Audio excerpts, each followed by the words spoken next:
How to fix Xbox can't install purchased games issue. 1. Ensure the affected game or add-on is listed under Xbox Library or Microsoft Store. Have Xbox My Games and Apps.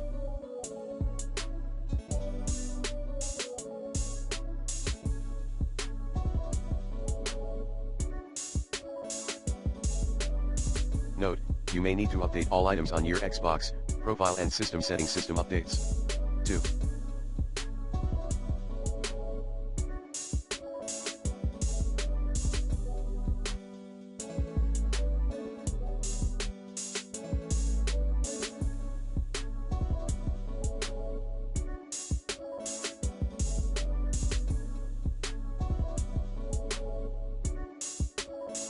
Check Manage Game and Add-ons on your console.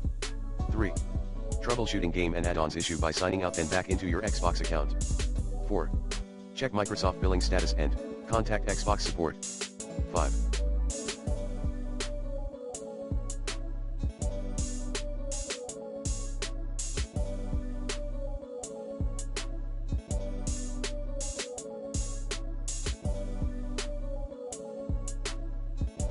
Other tips.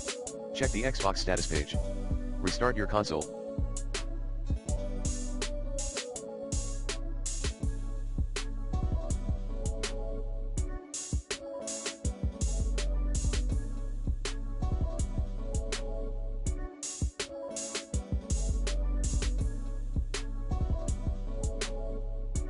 Uninstall and reinstall the affected game or app.